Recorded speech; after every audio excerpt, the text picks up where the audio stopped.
The accusation hung in the air like frost, turning the warm glow of Christmas dinner into something cold and brittle. My mother-in-law, Patricia Bennett, had just called me a gold digger in front of 20 family members, complete with a manila envelope containing post-nuptial agreement papers.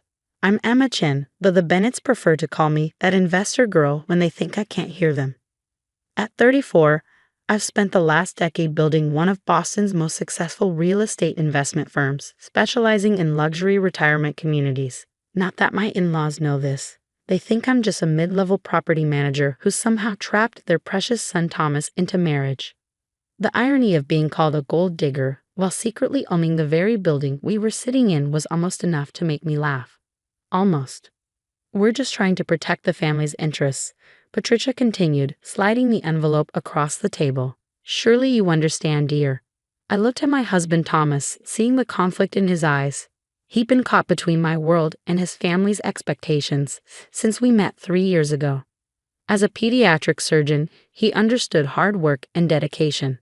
But he'd also been raised in the suffocating embrace of old Boston money, where appearance meant everything and family loyalty was a gilded cage.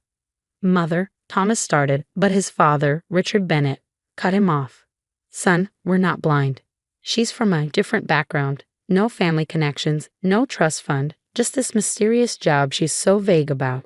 And now suddenly she's married to one of Boston's most eligible bachelors. The way he said different background made it clear what he really meant. To the Bennetts, my Chinese-American heritage was just another strike against me, along with my public school education and self-made career. I picked up the post-nuptial agreement, skimming its contents while the family watched with barely concealed anticipation. The terms were exactly what I'd expect from people like the Bennetts, designed to ensure I'd walk away with nothing if Thomas and I ever divorced. This is unnecessary, Thomas said firmly. Emma and I have our own arrangement. We did, though not the one his family imagined. When we married, we kept our finances separate by mutual choice. Thomas didn't know the full extent of my wealth any more than his family did. It was better that way, or so I thought. Patricia smiled tightly. Darling, you're too trusting. We've seen her type before. Remember Cousin William's wife? She nearly ruined him in the divorce. Ah yes, Cousin William. Currently living in one of my company's developments, though he didn't know I was his landlord. The Bennetts had a talent for rewriting history. William's wife hadn't ruined him, his gambling addiction had. I'd given him a discounted rate on the condo out of respect for Thomas. Not that anyone at this table knew that. I think, I said carefully, there are some misconceptions here that need to be addressed. The only misconception, Richard interrupted, was thinking you fit into this family. Do you have any idea who the Bennetts are in Boston society? I did actually. I also knew exactly how much of their supposed wealth was smoke and mirrors. My firm had analyzed their family holdings during a potential acquisition last year. The Bennetts were land-rich but cash-poor, living on old money that was rapidly running out. The Christmas tree lights twinkled mockingly as I considered my options. I could sign their post-nup, maintaining the peace and my cover. Or I could finally show them exactly who they were dealing with. A message lit up my phone, an alert from my company's automated system. Someone had just made an offer on Sunset Grove, the luxury retirement community where we were having Christmas dinner. The same property the Bennetts had been trying to buy for the past year, not knowing it was already owned by my holding company. The universe, it seemed, had a sense of timing. Before I sign anything, I said, standing up slowly, I'd like to show you something. I pulled out my laptop, ignoring Patricia's disapproving look. The Bennetts considered technology at the dinner table a breach of etiquette, but I was past caring about their rules. What could possibly be so important? Patricia started, but her words died as I turned the screen toward them. On display was my company's portfolio dashboard, showing ownership details of Sunset Grove along with 30 other luxury properties across New England. At the top of the screen, in clear corporate letterhead, Golden Crown Investments, CEO, Emma Chen. The silence was deafening. This is some kind of joke, Richard finally managed. You're a property manager. Actually, I replied, pulling up another document. I'm the owner and CEO of the company that manages your entire retirement community, among others. Thomas was staring at me, his expression a mix of surprise and something else. Pride? Understanding? We'd have to talk later, but right now I was focused on his parents. In fact, I continued, I believe you've been trying to acquire this property for the Bennett Family Trust.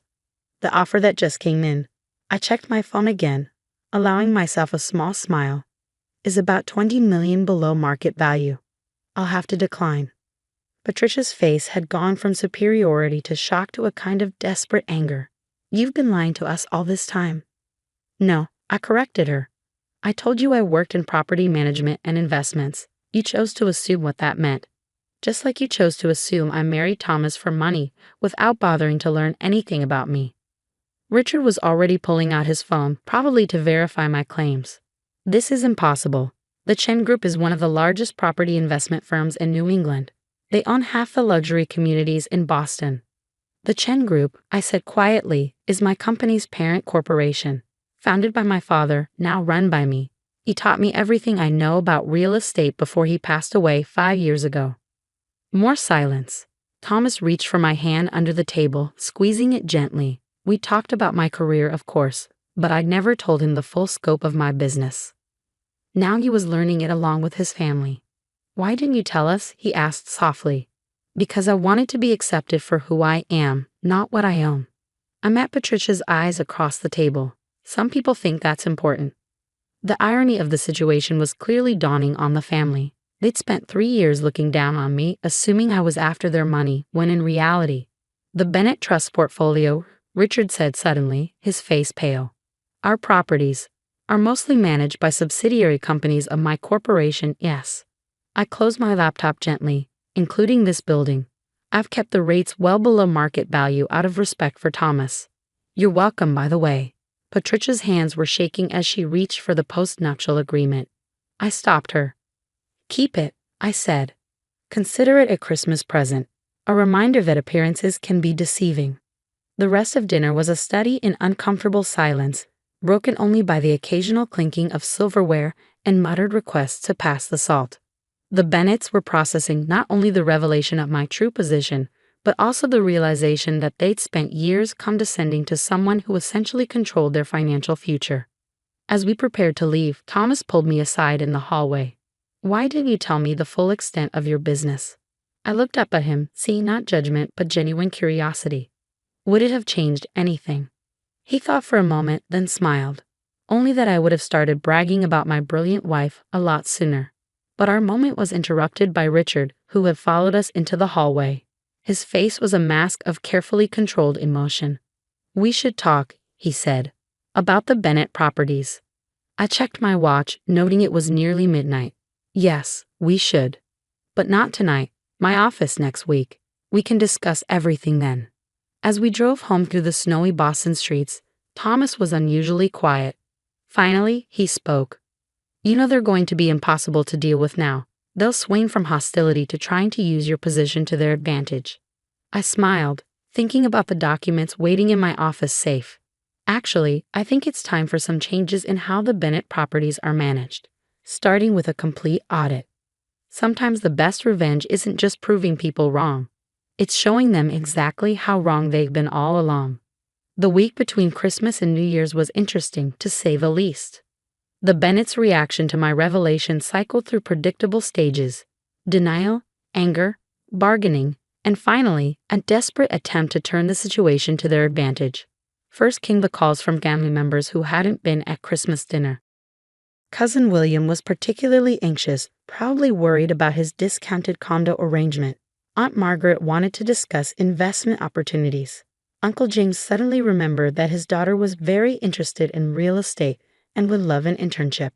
Then came the gifts. Patricia sent an enormous flower arrangement to my office with a card reading, "To our dear daughter-in-law, with love." Richard had his secretary deliver an expensive bottle of wine and a handwritten note about building bridges.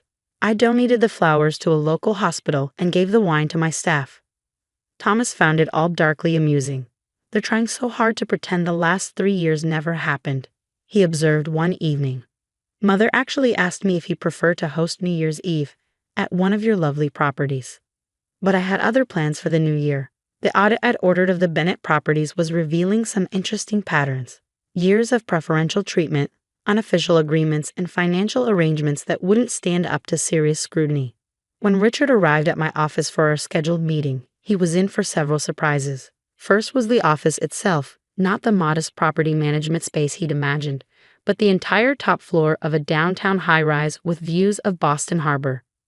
"Impressive," he said, trying to maintain his usual air of superiority despite being clearly intimidated. "Very modern." "Thank you," I replied, gesturing him to a seat. "Let's discuss the Bennett properties." I laid out the audit findings methodically, the sweetheart deals for family members, the tax arrangements that skirted the edge of legality, the maintenance issues that have been ignored in properties occupied by non-family tenants.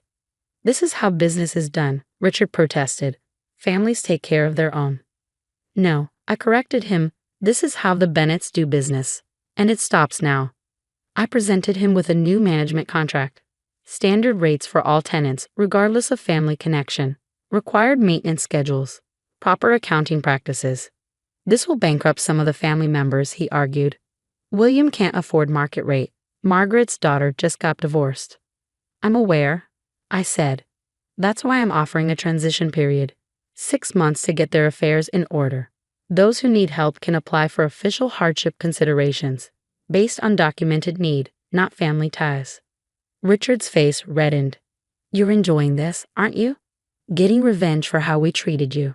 "This isn't about revenge," I told him honestly. "It's about running a professional business. The Bennetts aren't the only families who depend on these properties. We have hundreds of residents who deserve fair treatment." "We're your family now," he tried. "No," I said firmly. "You're my tenants and business associates. You made that very clear for 3 years." He left with the new contracts, looking older than I'd ever seen him. Thomas called me later to report that his parents were hosting an emergency family meeting to discuss the situation.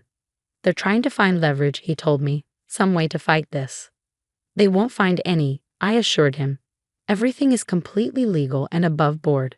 More legal than what they've been doing, actually." The family meeting must have been interesting. The next morning, I received an email from Patricia requesting a private lunch to clear the air. I accepted, choosing a small French restaurant I owned. Another fact the Bennetts didn't know. Patricia arrived perfectly coiffed and clearly rehearsed. "Emma, dear," she began after ordering a salad, "I want to apologize for any misunderstandings." "No misunderstandings," I replied, sipping my water. "You were very clear about what you thought of me. For 3 years. We were protecting our family," she insisted. "Surely as a businesswoman you understand the need for caution. Caution is running background checks and credit reports. What you did was prejudice and discrimination." She flinched at the words. "That's rather harsh." "Is it? You called me a gold digger at Christmas dinner, in front of the whole family, while sitting in a building I own." Patricia had the grace to look embarrassed. "We didn't know." "You didn't try to know," I corrected her. "You saw what you expected to see. A young Asian American woman who couldn't possibly be successful on her own. Who must be after your family's money. And now," she asked quietly, "what do you expect from us?" I studied her carefully. Despite everything, she was still my husband's mother. Still potentially my future children's grandmother. "Professional courtesy," I said finally, "respect for proper business practices, and perhaps, if you can manage it, an honest attempt to know who I really am, not who you assumed I was." The changes rolled out over the next 6 months. Some family members adapted better than others. Cousin William actually thanked me. The structured hardship program helped him finally address his gambling addiction. Aunt Margaret's daughter found a job and started paying her own way. Richard and Patricia struggled the most with the new dynamics. They weren't used to being in the less powerful position in family relationships, but slowly they began to adjust.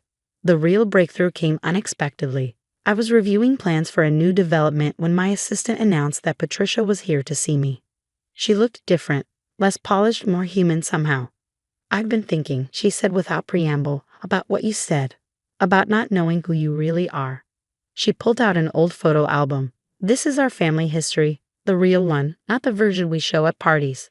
My grandmother started buying properties during the Depression, when no one thought a woman could run a business." I understood the olive branch she was offering. "Would you like to hear about my father? How he taught me the business?" For the next 2 hours, we talked, really talked, about family, ambition, and the weight of expectations. She showed me pictures of Thomas as a child, told me stories about his dream of becoming a doctor despite the family's push toward law or finance. You know, she said as she was leaving, you remind me a bit of my grandmother. She didn't let anyone tell her what she could or couldn't do either. Coming from Patricia Bennett, it was high praise indeed. Last week, we hosted a family dinner, not at Sunset Grove, but at our home. I cooked, using recipes my father had taught me. The Bennetts seemed surprised that a CEO knew her way around a kitchen. There's a lot you don't know about me, I told them, but I'm willing to teach you, if you're willing to learn. Thomas squeezed my hand under the table. We'd recently learned I was pregnant, news we were waiting to share until we were sure the family could handle it gracefully. As I watched the Bennetts actually trying to understand my culture through the food I prepared, I realized that sometimes the best revenge isn't revenge at all. Sometimes it's giving people the chance to be better than they were, while never forgetting to value who you are. The post-nuptial agreement still sits in my office drawer, unsigned. I keep it as a reminder that true worth isn't about what you own or who you marry. It's about staying true to yourself, even when others doubt you. And sometimes, just sometimes, it's about letting people surprise you with their capacity to change.